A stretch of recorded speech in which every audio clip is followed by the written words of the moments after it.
Shalom, shalom, family. Welcome back. Peace be unto everyone who tunes in. It's your sister Shia, the Demon Slayer. The book I am reading today is called Against the Apocalypse: Responses to Catastrophe in Modern Jewish Culture by David G. Roski. I'm going to read the little page insert. Says the Holocaust in its enormity has been viewed as an apocalyptic event standing outside history without analogy or precedent. Challenging this view, David Roskies places the Holocaust and the literary responses of victims and survivors in the context of generations of Jewish response to persecutions, pogroms, communal catastrophes. His book, grounded in personal experience and a thorough knowledge of classical sources, takes as its focus the modern Jewish experience in Eastern Europe. In the late 19th century and the decades that followed, Jewish writers and intellectuals, confronted by ever-growing cycles of violence, rejected the traditional modes of response to catastrophe and instead, while still writing in Yiddish and Hebrew, resorted to satire, irony, parody, and blasphemy. Yet within this anti-traditionalist mode, there were hidden continuities with the past, in particular, a return to the rabbinic practice of cutting the great events of history down to manageable size. After the pogroms of 1881 through 82, Abram, oh, bleh. Abramovich, whatever, resurrected Mendel the book peddler as prophet and profaner. Sholem Aleichen's ordinary Jews continued to talk their way out of danger. Writers found ingenious ways to refract the Great War and the Russian Revolution through the prism of the Shtetl. In contrast, such apocalyptic writers as Halpern, Markish, Shapiro, and Babel used modernist techniques to draw a landscape of destruction over the entire globe. The two modes of response came together, as Roski shows, in the Nazi ghettos. Here, a new archetype of catastrophe was born, not out of chaos, but out of disciplined effort to retrieve and transform the ancient and modern traditions. After the war, with the culture of Jewish Eastern Europe destroyed, Roski sees in the poetry of Sutzkever and the painting of Bach and Bergner testimonials to the triumph of group memory over apocalyptic despair.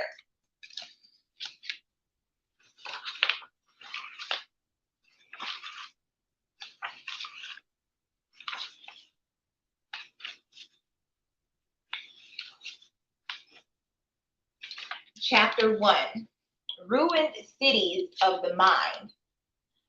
And the city stood in its brightness when years later I returned, my face covered with the coat, though now no one was left. Of those who could have remembered my debts never paid, my shames not forever, base deeds to be forgiven, and the city stood in its brightness when years I later returned. Czeslaw Milosz. There are said to be Moroccan Jews who have kept the keys to their ancestral homes in 15th century Spain and Portugal. When in the 1950s the exiles dispersed yet again to France, Quebec, and Israel, these metal relics from Seville and Granada, Lisbon, and Barcelona became perhaps their most tangible link to their great Sephardic past. Such keys may not in fact exist, but even so, they intrigue as metaphors. Something like a key, for instance, must have been passed on from parents to children as part of the Jewish immigration during and after World War II. How else can I understand why the immediate but severed past exerted such an enormous claim on my loyalty? The Lithuanian city of Vilna, in particular, with its unique blend of tradition and secularism, became something of a lost temple to me, a symbol of what European Jewry had achieved in its 800 years of settlement. Though my parents had left Vilna in 1930, almost 2 decades before I was born, its people and places were more real to me than those of Montreal. In our family, distances were measured according to a pre-war map. A shopping expedition to St. Catherine Street in Montreal, for example, was described in terms of the distance from my mother's former house on the Vaughan corner of Troke to the Vilna train station. When I actually had occasion to walk the latter route in 1971, I knew my way instinctively despite the new street signs. Constable Street, Red Army Avenue, Lenin Boulevard. As I grew familiar with the avenues and alleyways of the lost city, heard and repeated stories and songs about the workers, market women, merchants, children, and intellectuals who had lived in each courtyard, my mother's memory, I felt an almost paralyzing sense of personal loss. I had been born too late. When, at the age of 14, I came upon the chronicles of Vilna's destruction in my parents' library and recognized so many names, the terrible knowledge of how these people had met their deaths made of their memory a personal mandate. The chronicles became my sacred text, the irreplaceable keys entrusted to my possession, and the extraordinary repertoire of ghetto songs learned at commemorative gatherings formed my liturgy. Vilna took on different meanings for me at different times. There was the adolescent's morbid fascination with the details of death and torture, the teenager's thrill with the exploits of the partisans, whose presence loomed even larger when I met some of them in my own living room, the anxious probing of the college student into spiritual resistance, especially into the paradoxical philosophy of the scholar Zelig Kalman Offisch, the religious fervor of the 22-year-old intent on finding the ritual framework for commemoration, and finally the adult search for that which could be rescued from Vilna for future generations.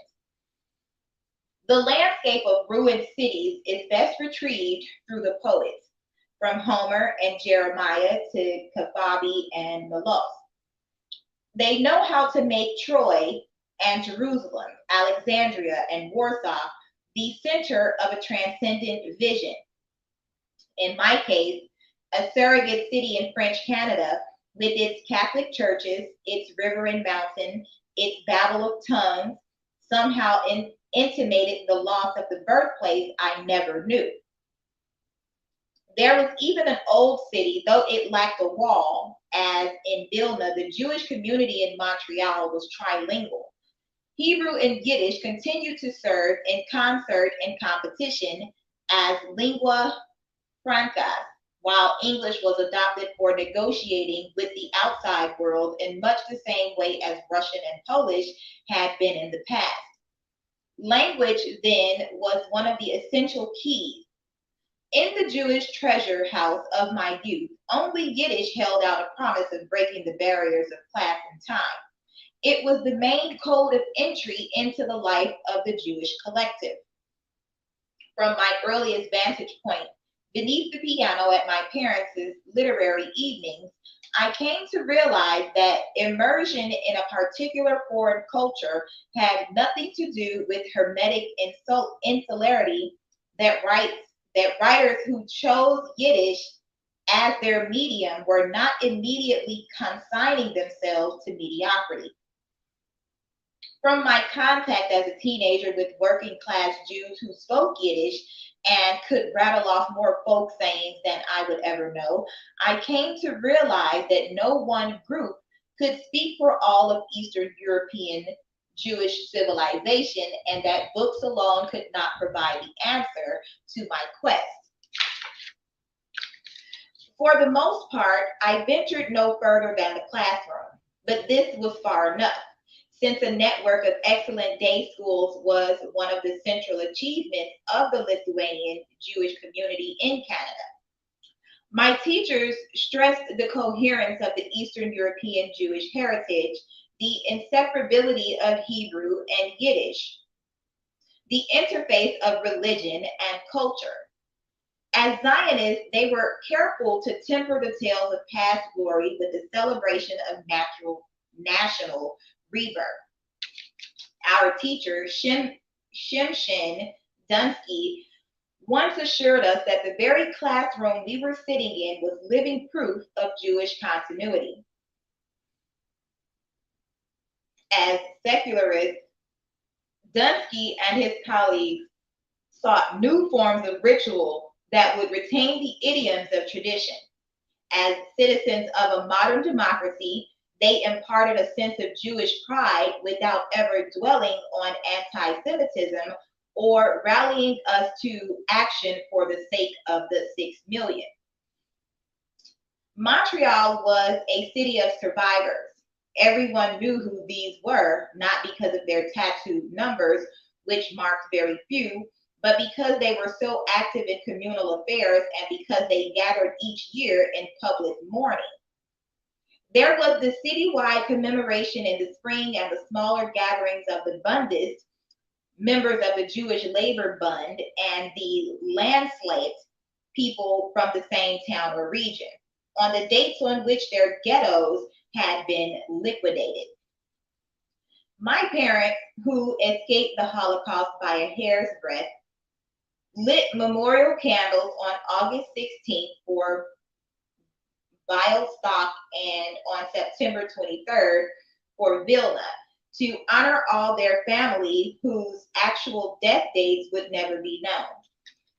And we, the youngsters, were called upon to recite poetry, sing ghetto songs, and light the 6 candles. There was no conspiracy of silence, no stigma. We could see adults crying in the synagogue or school auditorium, and sometimes we cried too. What made the survivors special in my eyes was that they were at least a decade younger than my parents and most of my teachers. Through them, I could more easily imagine my growing up in Eastern Europe when Yiddish culture was still flourishing. I especially envied the survivors of the Vilna ghetto than Montreal could offer in a year. Judging by the vitality of those who had survived, by their ghetto slang and unforgettable songs, there seemed nothing more real than a people defying its own destruction. And so, those growing up, years spent in a communal network of homeschool street with close ties to Lithuania, ties that were further strengthened by an influx of proud and vocal survivors, led me to a more general understanding of Jewish responses to catastrophe, like Nathan Watchell, who visited the descendants of the Incas to unearth the deep structure of their national trauma as expressed in both rituals of commemoration. I absorbed the rhythm of yearly remembrance. Going beyond my observer status, I started thinking of ways to perpetuate the cycle, and this is what I learned.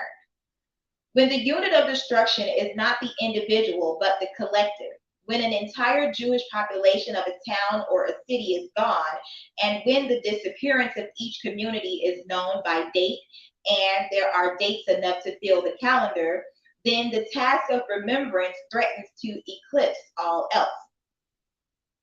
Yet the remnants of that same collective, those who feel the loss most keenly, manage to incorporate even so vast a destruction. In the showpiece synagogue of Vilnius, formerly the choral synagogue of Vilna, there is now a memorial plaque to the right of the ark, such as one sees in almost any Ashkenazi, that is, of Franco-German Jews and their descendants, synagogue in the world, except that Vilna plaque lists only the names and death dates of the surrounding towns, not the anniversary of each murdered Jew. Their given names wouldn't fit anyway, not on that wall or any other, because the unit of destruction was so great. Shortcuts are inevitably taken. Each year, as the ranks of the commemorators thin and those left look to their own immortality, the story of the town's destruction, be it that of Vilna, Warsaw, Lodz, Bialystok, or any other, becomes increasingly simple, and heroes emerge to give the story coherence. When Jews now mourn in public, therefore, they preserve the collective memory of the collective disaster, but in so doing fall back on symbolic constructs and ritual acts that necessarily blur the specificity and the implacable contradictions of the event. I once had the privilege of addressing the Vilna Landsmannschaft, the association of Jews who hailed from there, at one of their gatherings. I used songs of the Vilna ghetto and ghetto theater as sermonic text. After the program, a former partisan came up to me in the ghetto in 1942. He had posted placards denouncing the establishment of a theater, but now he admitted to second thoughts. He realized that the hymns, laments, lullabies, love songs, and theatrical numbers I had sung had apparently served to mediate the two polarities of ghetto life. The movement for radical action, predicated on the knowledge of genocide, and the inward response of those who made Yiddish and Hebrew culture the expression of shared fate and hoped for regeneration. Perhaps, he concluded, theater had been a legitimate form of resistance after all. The issue of resistance also came up at a small Holocaust seminar conducted by Abba Kovner in New York City on May 14, 1979. When asked about Zelig Kalmanov's unequivocal opposition to the ghetto fighters, Kovner visibly blanched and then told of his two secret meetings with the prophet of the ghetto. That must have been an extraordinary sight. A young radical Zionist, a leader of Hashomer Hatzair, the left-wing Zionist youth movement, seeking the endorsement of a middle-aged Jewish scholar before embarking on a venture with life and death consequences for the entire collective. King Asa Rishis Kinman Nitgin Nitchkaya. Kalmanov argued, against evil of such magnitude, one cannot go with force. Our strength is our powerlessness. We are fated to be like all of Abraham's children. More astonishing still was Kovner's admission that had been 10 years older at the time. His case for Jewish tradition would have won him over, and the call to arms would not have gone out. This encounter, in other words, exemplified two competing systems of memory which intersected at the notion of martyrdom, but which diverged in the sense of the text. For Zelig, the text was the historical as well as the active force. The notion of Abraham's children, so central to the covenantal idea of the Torah, made all action impossibly elusive and therefore elusive. For Abba Kovner, the text was the source which could be acted upon but was not yet at his age the center of history. The hidden purpose of memorial gatherings may very well be to reconcile these inherent contradictions that lie beneath the surface. Only the trained anthropologist, however, or the privileged visitor can ever glimpse this internal drama. For me, the training ground of home and school proved too limited a terrain in which to glean all the necessary insights. Fortunately, there were other points on the map where the Jewish collective had regrouped and where private wounds were being nursed in fuller view of the public. When, as a 19-year-old student, I came to Israel with George Steiner in my head and Jewish cosmopolitanism in my heart, the Six-Day War had just released a new messianic wave. Among its heralds was a Yiddish writer, Lev Rockman, one of a handful of survivors from Minsk Massivik. The slaughter he had witnessed seemed to have sharpened his youthfulness, his Hasidic fervor, and his passionate love for Jerusalem. Through Rockman's uncompromising Zionism, I first came to recognize Israel as the legitimate heir to the traditions I had been seeking to link the past to the diminished present. The touchstone of his reality was the people, not some disembodied event, but Jews of flesh and blood who had perished, and other Jews whose fate it was to live on. With prophetic logic, he reserved his harshest judgment for his own people and their wholesale glorification of the Eastern European past, for the deceptive panaceas of the American present, and for the threatened promise of the Israeli future. I made many trips to Tel Aviv to hear Yiddish spoken in cafes and to meet some of the legendary figures of Vilna. Alexander Lebo, Mark Dorsecki, and Abraham Sutzkever. Of Sutzkever, I can only say, in the cadence of the Passover, Haggadah, were he only a leading Yiddish modernist, Dayenu, it would have been enough. Or only the proud son of Vilna Jewry, or only the poet of the ghetto and forest, or only the bard of national rebirth, or only the standard bearer of Jewish excellence. Each in its own right would have been enough. If my own understanding of survivorship differs from the commonplace, it is due in large measure to Lev Rockman and Abraham Sutzkever. As writers, they are worlds apart. Without the Holocaust, Sutzkever would have continued to build the Temple of Yiddish in Vilna, whereas Rockman sooner or later would have made his way to Palestine. As survivors, they made their personal odysseys the emblem of the nation's miraculous rebirth.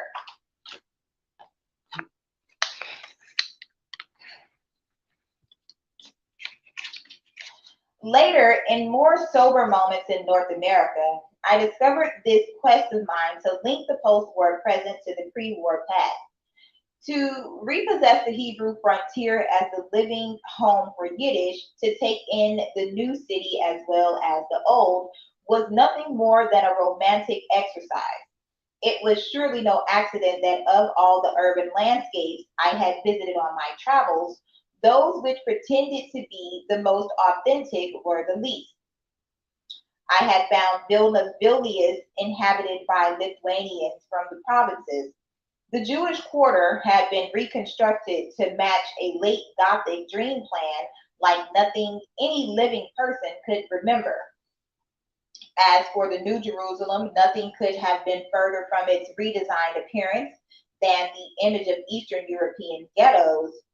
No cramped alleys would ever again block access to the Wailing Wall. In North America, meanwhile, Hungarian Hasidism and reformed hippies reclaimed Borough Park and Crown Heights as terra sancta, to live there in precarious isolation. My students ask me if this is what the shuttle was like. Just as the Eastern Europe I thought was nowhere on the map, the survivors of Eastern Europe could not tell me what I needed to know. The people I turned to for guidance were themselves parentless and homeless. Fragmented, self-serving memories were all they could offer. Deep down, they did not believe that I or anyone else could be their heir. Too much had been lost and too much would be censored. Outwardly, they behaved as survivors of earlier catastrophes had behaved in the past. They were quick to remarry and bear children, to join together in groups and commemorate, to commit their experiences to writing. Beneath the social mask, a new order had been established in which people were ranked according to what they had suffered. Those whom the Soviets had dragged off to the Far East were considered luckier than those who had endured Nazi occupation. Those in the ghettos and forests had been luckier than those in the camps. Those in a work camp had been luckier than those in a death camp, and those who had survived had been luckier than those who had perished. This closed system would produce no heirs. Only those who had shared in the unknowable experience were accorded status. It made of history a mysterium tremendum. So one day the survivors awoke to hear themselves acclaimed secular saints, the purveyors of a new gospel. As people who had actually lived through hell, they were endowed with almost mystical powers. Their lives were said to be doubly cursed because to go on living after Auschwitz was to recall the horror and to wrestle anew with the moral collapse of the world.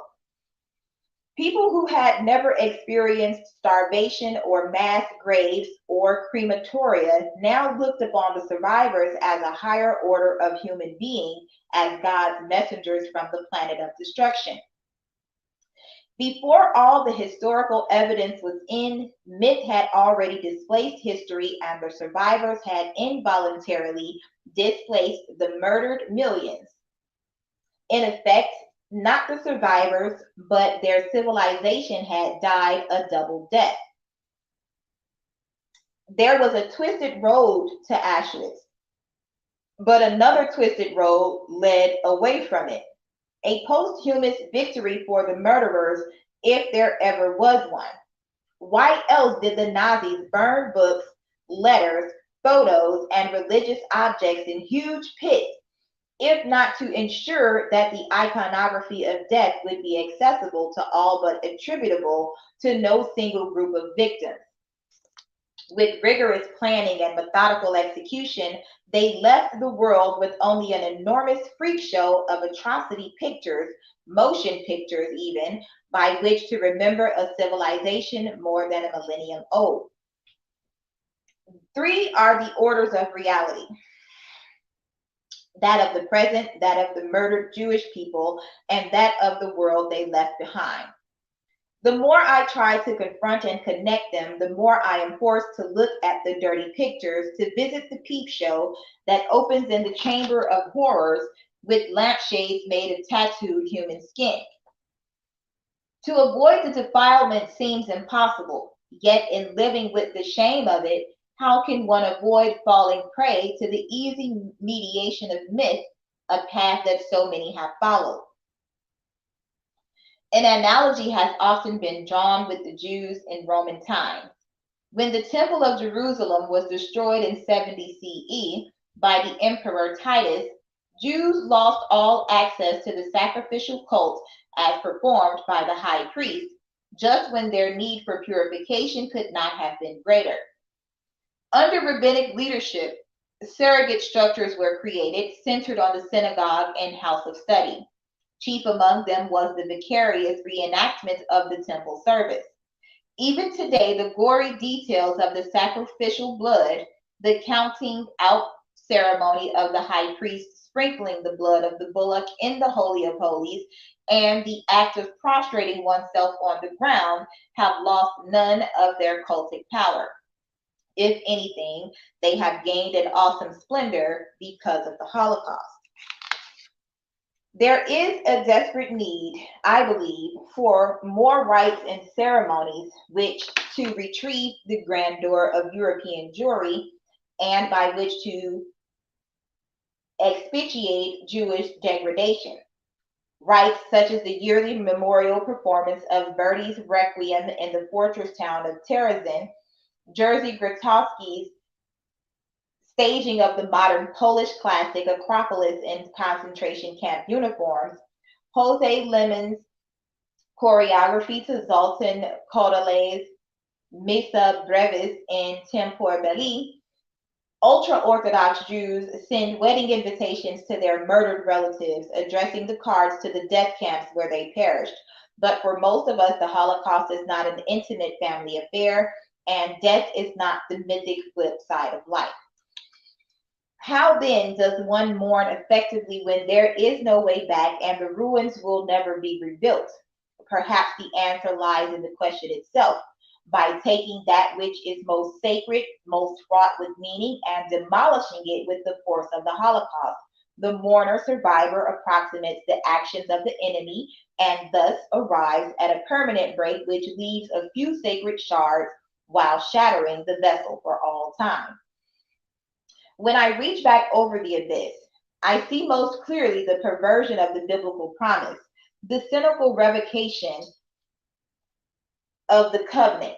Long ago, in the middle of the Israelite camp, where each of the tribes had its allotted place, there was a tent of meeting which housed the tabernacle of the Lord, where the right person could enter, see God, and live, but where unauthorized entrance was punished with immediate death.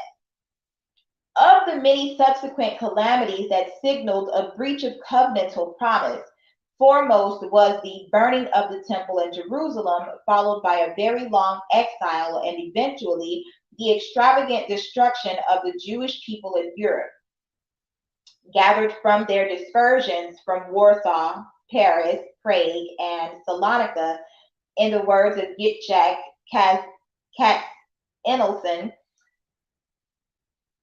by the most modern of technological means, European Jews were once again brought together in a single camp.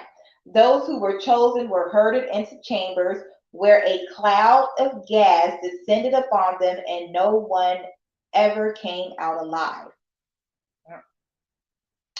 Such irreconcilable syllables cannot coexist in anxious juxtaposition without the profane of the profanes canceling out the holy of holies.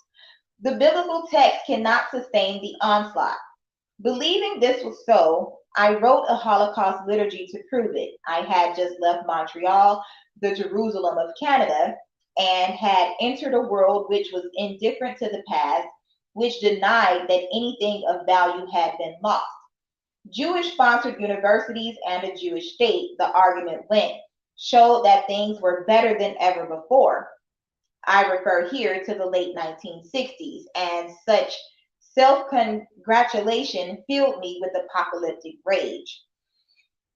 After several false starts, I vented that rage against God as the surest way to drive my message home, and discovered to my amazement that by invoking his name, even in vain, I was reaching out for meaning, that by subjecting the ancient text to violence, I was merely doing what my ancestors had done since the beginning. The memory of sacrilege and murder was always channeled back into the sources of greatest holiness, making Jewish culture the crucible into which even the great destruction could be melted down. What's more, in this late adolescent rebellion of mine, I was playing out a question that came to polarize and even politicize the community. Is the Holocaust an event or an event? Does it admit of analogy, or is it sui generis, an indescribable manifestation of evil that stands at the cataclysmic end of history? It now seems to me that to approach the abyss as closely as possible and to reach back over it in search of meaning, language, and song is a much more promising endeavor than to profess blind faith or apocalyptic despair. The alternative, to focus solely on the event itself, succeeds only in robbing the dead of the fullness of their lives and in inviting the abstraction of the survivor into every man, the Holocaust into everything. With emancipation and the loss of Yiddish and Hebrew everywhere but in Israel, Jews have let slip the cultural strand that always tied each catastrophe to the one before.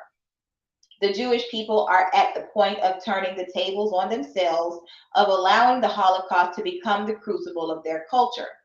I have set out to challenge this apocalyptic tendency by arguing for the vitality of traditions of Jewish response to catastrophe, never as great as in the last 100 years. And responses to the Holocaust do not mark the end of the process. Elsewhere in the Jewish world, where the war still goes on, traditions of remembrance have been revived, and that too is part of my story. A book that on the surface deals with finality, endings, disruption, and desecration is really a study in continuities and internal transformations. Jewish catastrophe is a subject whose paradoxical nature, life and death, challenges some of our basic assumptions. For a number of years, I identified with George Steiner's essay, A Kind of Survivor, a Cosmopolitan Manifesto. In it, he writes, the Israeli Jew cannot look back too often. His must be the dreams not of night, but of day, the forward dreams. But even looking forward, Israeli Jews make use of traditional motives. On a recent visit to Tel Aviv's busiest district, I came upon a building marked Library to Perpetuate the Memory of the Fallen Soldier. The library houses some 2,000 volumes that have appeared since 1945. Diaries, memoirs, letters, and the artistic legacy of individual soldiers who fell in Israel's wars. After 1967, the motive of the Akedah, the binding of Isaac on Mount Moriah, reasserts itself in these volumes. The parents of the Palmach generation, that elite corps of Palestinian freedom fighters, now have to send their own sons, young men my age, into war. This isn't, I grant, the kind of continuity I had hoped for, and much in these memorial volumes is new and unconventional. But it leaves no doubt in my mind that of all true Jewish traditions, the response to catastrophe remains the most viable, coherent, and covenantal. Reading oneself back into history has obvious pitfalls, yet my own upbringing in a collective Jewish environment could not have been totally anomalous. I am neither the first nor the last to see ruined cities in my mind's eye, and I have reason to believe that the views of catastrophe I shall be describing here were inculcated from childhood into other Eastern European Jews and were everywhere reinforced. Not long ago, for instance, I visited one of my mother's Israeli friends, Regina, and brought a fountain pen as a gift. Regina, who studied with Einstein in Moscow and is the first professor of film history at an Israeli university, tested the pen just as her father had taught her to do in Bialystok before World War I. She wrote the word Amalek and then crossed it out. Here was a lapsed daughter of her people heeding the ancient call of Deuteronomy. Remember what Amalek did to you on your journey after you left Egypt. You shall blot out the memory of Amalek from under heaven. Do not forget. 25 and 17 and 19. A quarter century of Yiddish secular life in Vilna, followed by another quarter century of professional success in communist Poland, had done nothing to dim what Regina had learned about memory from an ultra-Orthodox father in Bialystok. Memory is an aggressive act. Of course, this still does not prove that previous generations had nothing but destruction on their minds. It is today's Jews, not they, who live with an awareness of perennial crisis, which is precisely what impels the younger generation to go out in search of traditions. The very ideal of historical continuity, wrote Hannah Arendt, is a modern construct, a substitute for traditional faith. Everything in modern critical theory teaches one to beware of seamless progressions. On the other hand, the research of Nathan Wachtel and Paul Fussell shows that the response of individuals and collectives to crisis situations is governed by pre-existing patterns. In Wachtel's formulation, every event occurs in a context already there, made up of institutions, customs and practices, meanings and patterns which both resist and sustain human activity. Fussell's dictum that one notices and remembers what one has been coded, usually by literature or its popular equivalent, to notice and remember is equally relevant to the subject at hand.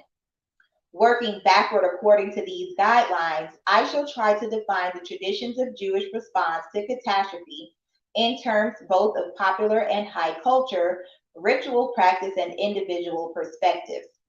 I shall focus on Jewish liturgy as a central repository of group memory in the pre modern period till the end of the 18th century, and as that body of custom must readily accessible to the average Jew. The anti-traditionalist revolt of the intellectuals, which is to be the major concern of this book, began in the 19th century and reached its peak in the aftermath of World War I and the Bolshevik Revolution. For convenience's sake, I have grouped the writers of this movement into 6 generations, roughly 20 years apart, with the inevitable arbitrariness that this entails, though I hope to show how the social and historical forces that shaped each generation were quite distinct. As the modern revolt gathers momentum and each successive generation rejects, expands, severs, and combines the systems and strategies for coping with catastrophe that have evolved over 2 millennia, the full nature of the enterprise and the extent of this qualitative break with the past become fully apparent only when the culture of Jewish Eastern Europe is examined in its bilingual and, to a lesser degree in this book, trilingual expression.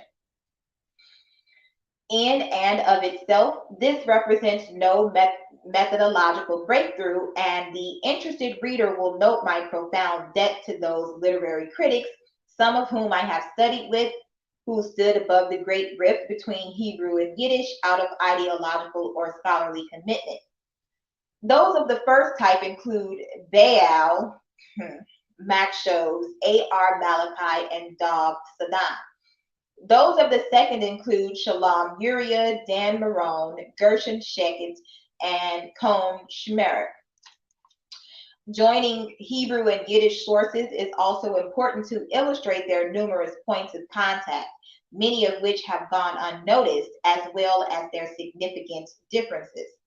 There is much common ground, for instance, in the rejection of messianism for political radicalism and in the emphasis on the individual's sensations in the encounter with disaster.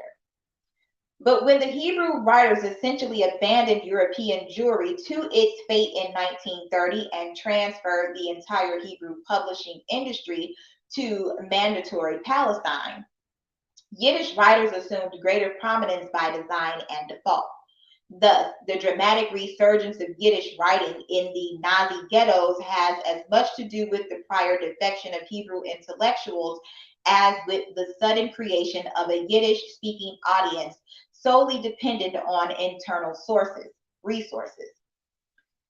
From a bilingual perspective, the modern movement is seen to run a cyclical rather than linear course. Anti-traditionalism peaked around 1930 and then circled back upon itself in the face of ever-growing persecution. My discussion in Chapter 7 marks this turn in the modern period by detecting the hidden continuities, the affirmation of faith and communality in the works of Shalom Aleichem and others, a symmetrical arrangement that I did not anticipate. Similarly, my original intent to end on a resounding note of regeneration was frustrated by the unmistakable signs of discontinuity. Jews who appear on the cross as symbols of collective martyrdom point to a universal constituency that would not respond to Jewish archetypes. And as surely as this is a book written in English, the language of the most recent Jewish dispersion, it is just as certain that the culture described here is gone. Even as defined, the subject is too large for any one person. I could not, for instance, have undertaken a survey of authentic ghetto writings were it not for the meticulous research of Gefiel Scientuk, or have chosen to focus on a specific Eastern European school of Jewish literary response had Sidra Ezrahi not been there before me to evaluate the full range of post-war writing on the Holocaust. In a book parallel to my own, Alan Mintz brings to life the exemplary text of Hebrew literature, ancient, medieval, and modern, through interpretive readings of the highest order. All of this critical theory, however, casts doubt not only upon one's own motives, but also upon the very materials one studies. Arranged on one of my bookshelves are all of the classical sources on Jewish catastrophe, edited and annotated.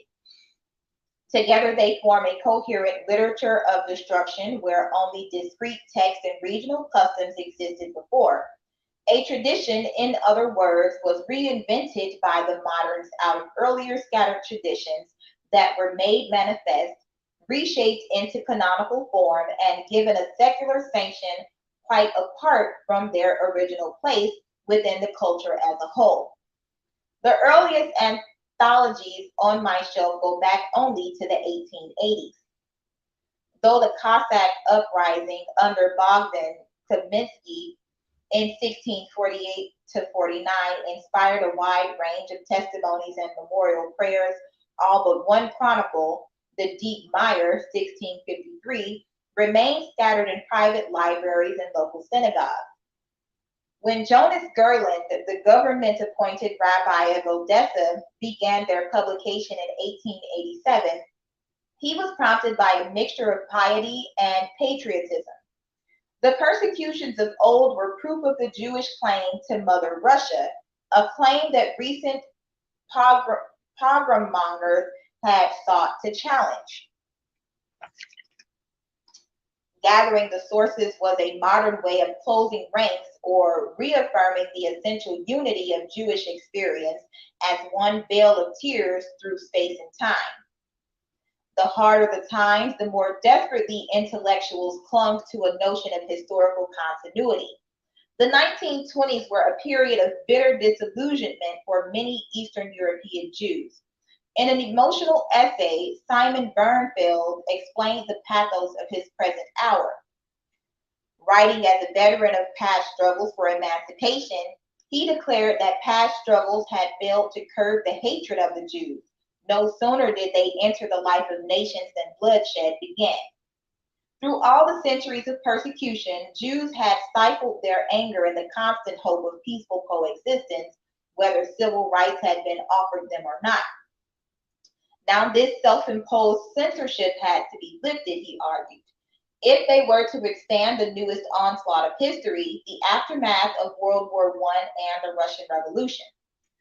And so Bernfeld assembled the Book of Tears, a vast chronological survey of Jewish responses to suffering that was calculated to revive the flagging spirits of a people who had broken faith with God and with grand political solutions.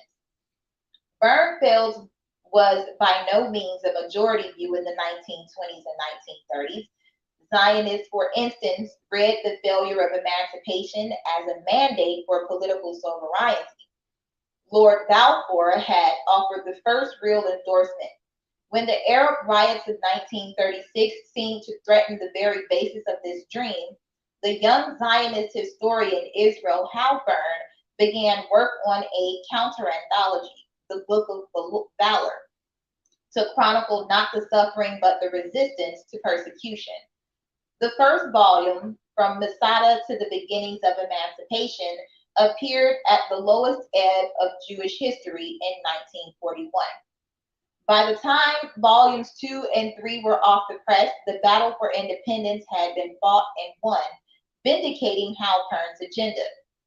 The collection was then forgotten until another period of despair set in. In the wake of the Yom Kippur War, a group of Israeli academicians prevailed upon the publisher to put out a new edition. Now I, too, can own a set. The pieces do fit together to form a continuum of Jewish response to catastrophe. The books on my shelf aren't distorting the truth. The only caveat is this. Whereas Jews have always seen that history has patterns, the codes were trans-historical, governed by God. The moderns elevated the patterns to the status of a tradition so that they might claim either that thou shalt reconsecrate it, Burnfield, or that thou shalt recreate it, Halpern. The various anthologies, popular histories, translations, and studies were themselves the responses of Jewish intellectuals to the upheavals of their day, an attempt to make Torah out of history. Although the response of Jewish intellectuals to historical traumas, be it scholarly or imaginative, is eminently worthy of study, to stop there would be to miss the dramatic interplay of history and culture, of memory and behavior, of the elite and the masses. During the past 150 years, as we shall see, history has conspired with literature to repeat the patterns of persecution, or so, at least, it appeared to the Jews of Eastern Europe, schooled in the exercises of collective memory. This sense of deja vu has cut across all strata and all age groups, so that everyone, a Jewish mother protesting her son's abduction in the synagogue of,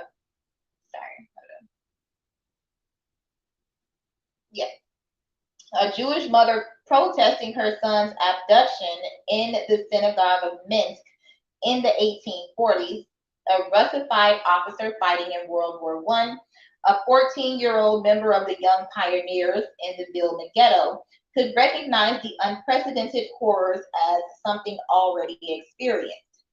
The greater the catastrophe, the more the Jews have recalled the ancient archetypes. The Holocaust was the most demonic of conspiracies between literature and life. Designed as such by the Nazis, one of Hitler's professors had studied at the Hebrew University in Jerusalem, it was perceived by the Jews as a return to the hoary past. This, of course, raises a host of painful questions as to the role that the memory of past destruction played and continues to play in the politics of Jewish survival. Would the Nazis have succeeded in deluding Jews into repeating past responses had it not been for a tradition that constantly rehearsed the destruction? Or shall we say that without a patterned collective response to catastrophe, all Jews might ultimately have perished? And is it possible to generate new responses in the post-war world when the enemy still chooses the holiest day of the calendar to launch its attack? In reply, let me cite two openly programmatic anthologies of Jewish response to catastrophe. One put out by the Warsaw branch of the Zionist youth movement, Dror, in July to August 1940, and the other by a survivor some 4 decades later. Book in Nazi-occupied Warsaw was a 101-page mimeographed anthology in Yiddish called Suffering and Heroism in the Jewish Past in Light of the Present. 400 copies were distributed to the youth leaders of Dror by the Underground Press, under the joint editorship of Yitzhak Zuckerman and Eliyahu Gatkowski, a translator of Maimonides into Polish and of Marx into Hebrew. Like Halpern in his book of Valor, slated to appear a year later, the Warsaw editors emphasized the theme of self-defense and the Zionist revolution, but there were enough materials from the Crusades and the Khmelnytsky massacres to suggest that the Jewish people had been sorely tested before. Without this profound historical awareness, there could not have been a last stand in the ghetto. From Abba Kovner, who issued the first and most passionate call for Jewish armed resistance, and who later was party to the fierce battle for the Negev, has come a rallying cry for collective survival in the name of past martyrdoms. At the entrance to the Nahum Goldman Museum of Jewish Diaspora in Tel Aviv, Kovner has prefaced his ultra-modern exhibit with a richly illustrated book entitled Scrolls of Fire. Despite the abstract artwork, everything in that book suggests a liturgical orientation. The title, taken from a work by Chaim Nachman Bialik, the division into 52 chapters, one for each week of the year, the careful selection of sources that cuts across the centuries and spans Jewry's east and west. One begins with the destruction of the temple and ends with a prayer to commemorate all the freedom fighters down to the present day, only to begin the scroll all over again. And so Jews come full circle via Ponar, Auschwitz, back to the Bible and prayer book, through the whirlwind, back to the word. And that is the end of chapter 1. Don't forget to like, share, and subscribe. I love you all. Talk to you later.